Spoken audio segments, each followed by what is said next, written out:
We can actually, it is not plain loans, we can also lend by way of bonds. Now we are already working on credit enhancement products because bond market development is another mandate we have, because ultimately the long-term assets have to be funded by bond market. India, the bond market is not very well developed. We are working on that. Credit enhancement kind of products will help actually to develop the bond market.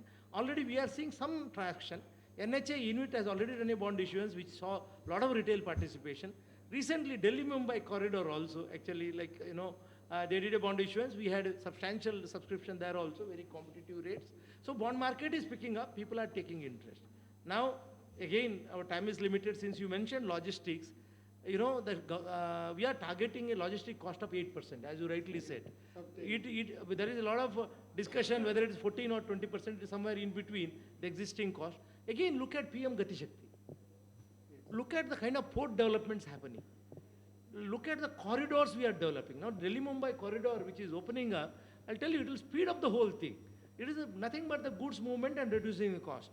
I think you have all forgotten what GST has done this to country. You are seeing toll gates where the trucks will be standing for kilometers. Now, do you see that today? So we have already done a lot of improvements.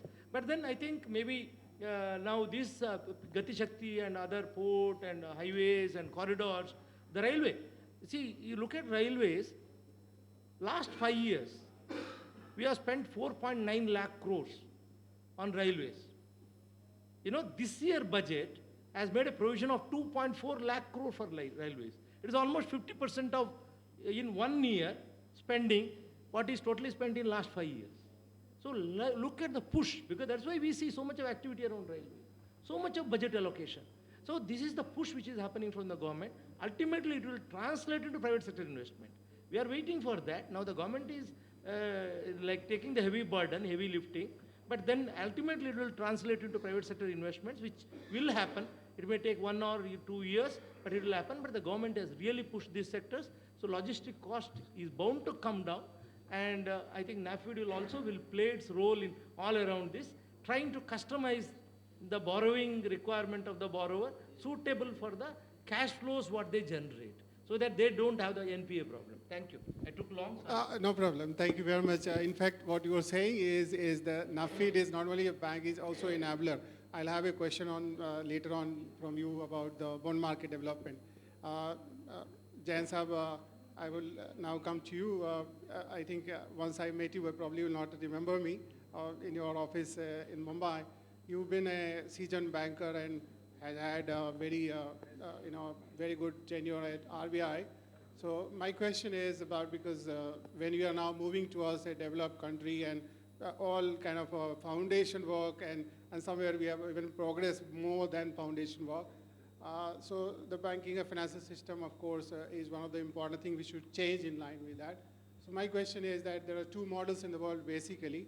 One is a bank-driven economies, another is a market-driven economy. So US, UK, etc. is a market-driven economy. Japan and Germany kind of a bank-driven economy. Of course, now they have gone change and gone the capital market economy. So what, in your opinion, could be the Indian model right now? Is a Bharat model, where we should go for a mix of both, because we have a lot of problems with people are still not included fully in, yes, we have now first stage we have reached, but there are some issues in this. Or we should go for now, as the most developed countries are market driven, so should we go fully there, or should go for a mixed model? This question, and along with that, I would be one personal question I'll ask, of course, for the audience. This question has come up, that you've been there in RBI for long. Do you think is there anything you would like to change in RBI as a regulator to ensure that it is different from and going towards a developed country? So these two questions, if you can just help the people to understand better, it will be our pleasure, sir. Thank you, Rajiv Singh. Very good afternoon to each and everyone, and particularly the distinguished to speak a little bit louder, or I'll take from okay. my team. Are you able to hear me? Yeah, we can now. Okay. So thank you, Mr. Rajiv Singh. Very good afternoon to each and everyone, particularly the distinguished panelists. And the topic is very apt, how we have to move from developing to develop and financing the growth story. You have put two questions to me, whether bank-driven economy or the market-driven economy. Before giving an answer, we all know the demography of the country. We all know that we are a vast country and we are a demand-led economy. Even the banking also, the financial inclusion, Mr. Vivek talk about the financial inclusion. Still the financial inclusion on the excess side has already been provided, but on the demand side, there is a long journey to achieve. Today, the banking system is very strong, stable, and resilient, and so that the non-banking finance companies, the entire financial system is very strong today. Our macro fundamentals are very strong because of the prudent fiscal and monetary policies taken during these last so many years, and particularly during the COVID and the post-COVID. While the banks really can fund the growth story, the development financial institution is a catalyst in meeting the long-term demand for the entire infrastructure. I personally feel if we are going to really meet the vision of becoming a developed country by 2047, we need to accelerate the GDP growth. With the present GDP growth, probably it will be a long journey for us. For accelerating the GDP growth, it requires the infrastructure investment and the strategic investment. And presently, it is funded mainly by the government spending. I think we need to attract the private investment. So that is where we have to work around. As Mr. Rajkiran Rai has spoken about it, that there is huge finance need to meet these requirements. NIP also put it out around $2 trillion from 2019 to 25. And we need a huge investment in infrastructure to become a developed country and to increase the per capita income. Today, our capital market is very deep, stable, and not seeing the volatility. So on all the fronts, we have developed a long way, and we have basically achieved a lot of milestones in the capital market as well as the banking sector. So I feel keeping in view the large population to meet the requirement of the bottom of the pyramid as well as the middle income group, and to meet the infrastructure requirement and the private investment, we need both bank-driven economy and the market-driven economy. The examples what you have given, not a single model is a very successful model. Where the market-driven economies are there, they have faced a lot of volatility and they have faced a lot of turbulence. And those turbulence have impacted not only those countries, it has impacted the other countries as well. Similarly, if the bank-led economy, like you have given the example of Japan, for the last 30 years, we have not seen the much growth. So I feel for India, it's the right time that we have to have a bank-driven economy. We have to have the market-driven economy. Now, obviously, the question will be asked how it can be done. As Mr. Rajkiran Rai has put it out, that huge investment requirement cannot be met alone by the banks, cannot be met alone by the markets. So it should be a combination of the market, it should be a combination of the banks as well as the government spending. It won't be able to come from one side. I reserve certain comments for later part that what can be the suggestions for really making this DFI institution to work and to make the infrastructure funding available. You asked me that anything I would like to change as a regulator. It is a testimony of the RBI work in last 5 years. On every front, whether it is regulatory requirement through a public discussion and a consultative process was adopted, whether it was a supervisory process or whether it was a monetary policy. So in all the fronts of the debt market, the bond market, particularly the GSEC market, and the currency market, the forex market, I think it's a testimony of the work the RBI has done it. There are a couple of other things which are in the process, and I'm sure RBI working in coordination with the government.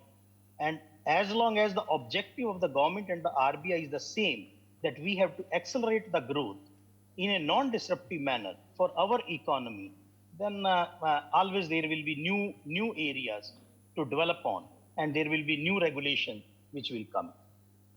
I will stop here. Thank you, Jain Sahab. I think you reconfirmed my view because after doing a lot of studies, I've realized that the fact that no one model is the best model, and therefore India must go for mix of that. That's the hybrid model. And on the Reserve Bank regulation side, I'll come back for more questions to you later on. And I'll ask a very pertinent and important thing for a question from Gopalji. As much as I ask, he will keep on answering because I know how much stuff he has got. The one thing which has come in my mind, I think public should know what he has done, a contribution to the society and with his efforts. All of you would be knowing about the Noida was reeling under real estate issues and roughly more than 40 months inventories were stuck. Rajgiranji is also where once Union Bank people posted some poster and the next day we were very much furious and we got it down. So Gopalji has done a credible job in terms of evaluating and what was the reasons for bottlenecks, and then finally has got it resolved from which his efforts and with a team from Uttar Pradesh government. And this probably, Gopalji, in my understanding, could be a role model for the bankers in the country also, because it has now gone for Noida. We have that from policy side, and the bankers sitting us. They can take a leaf from your great work. Give a big round of applause for his kind of a contribution which he's done.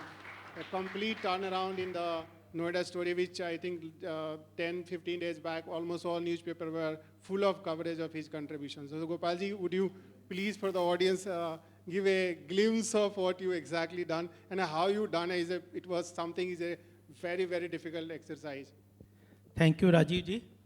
और मैं एक तो जैसे अनिलेश जी ने शुरू में कहा था कि सम प्रीवियस बैंकिंग कॉन्क्लेव में we had made a strong pitch for DFI and the government has taken that steps. That was a strong pitch from one of our conclave in previous years. मुझे लगता है कि इस बार भी मैं भी जो NK सिंह जी ने भी बहुत स्ट्रांगली एक बात की थी, मैं भी उस बात को भी रिटरेट करके I think every conclave has some takeaways. तो मुझे लगता है कि we should have a very strong takeaway that international credit ratings are doing lot of harm to our overall interest rates and our debt structures, etc. So it should be one of the takeaways from this conclave. So this is one thing I wanted to say. Rajiv ji, आपने बात की, देखिए मैं थोड़ी सी भूमिका